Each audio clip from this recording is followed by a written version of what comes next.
Greater Bangladesh মানচিত্র নিয়ে উত্তাল ভারতের পার্লামেন্ট, যা ঘিরে শুরু হয়েছে নতুন বিতর্ক।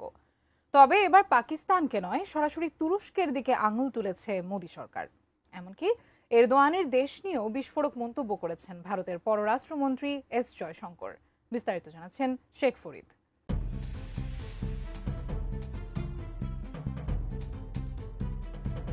তুরস্কের মদতে ভারতীয় ভূখণ্ড নিয়ে গ্রেটার বাংলাদেশ মানচিত্র তৈরি করেছে ইসলামিক একটি সংগঠন। ভারতীয় পার্লামেন্ট লোকসভায় দাঁড়িয়ে এরদোয়ানের দেশটির বিরুদ্ধে এমন বিস্ফোরক মন্তব্য করেছেন পররাষ্ট্রমন্ত্রী এস জয়শঙ্কর। শুধু তাই নয়, এই মানচিত্রটি ঢাকা বিশ্ববিদ্যালয়ে একটি প্রদর্শনীতেও দেখানো হয়েছে বলেও জানিয়েছেন তিনি।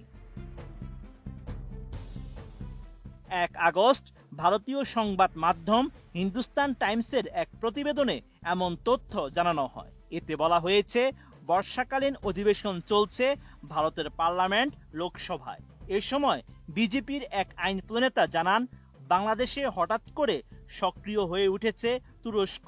আঙ্কারার একটি এনজিও সমর্থিত ইসলামিক সংগঠন সক্রিয় হয়ে উঠেছে ঢাকায়।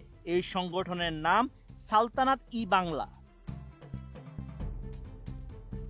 নোভা এলইডি টিভি, ঝকঝকে ছবি, নিখুঁত শব্দ, 5 বছরের ওয়ারেন্টি। নোভা মানি সঠিক মান, নিশ্চিত সেবা। এই সংগঠন দাবি করেছে গ্রেটার বাংলাদেশের, আর সেই লক্ষ্যে নতুন একটি মানচিত্র প্রকাশ করেছে তারা। সেই মানচিত্রে দাবি করা হয়েছে, মায়ানমারের আরাকান রাজ্য, ভারতের বিহার, ঝাড়খণ্ড, উড়িষ্যা এবং গোটা 7 সিস্টার্সকে বাংলাদেশের অংশ হিসেবে উল্লেখ করা হয়েছে। এ বিষয়ে দৃষ্টি আকর্ষণ করছি ভারতের পররাষ্ট্রমন্ত্রী এস জয়শঙ্করের।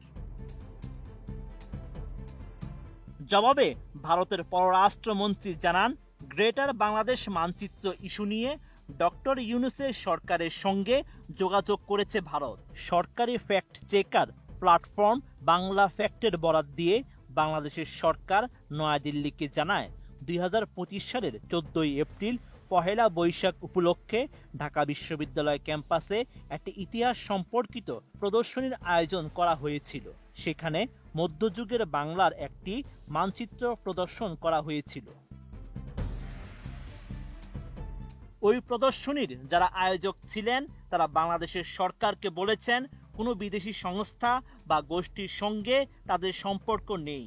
বাংলাদেশের সরকারের পক্ষ থেকে আরো বলা হয়েছে, সালতানাত-ই-বাংলা নামের কোনো সংগঠন বা গোষ্ঠীর অস্তিত্ব বাংলাদেশে নেই।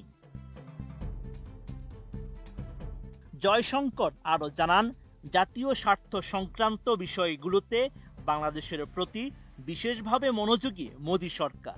ভারতের অভ্যন্তরীণ নিরাপত্তা সংক্রান্ত বিভিন্ন ইস্যুতে বাংলাদেশের উপর নিবিড় নজর রাখছে মোদী সরকার। এছাড়া অভ্যন্তরীণ নিরাপত্তাকে সর্বোচ্চ গুরুত্ব দিয়ে সামনে এগোচ্ছে নয়াদিল্লি।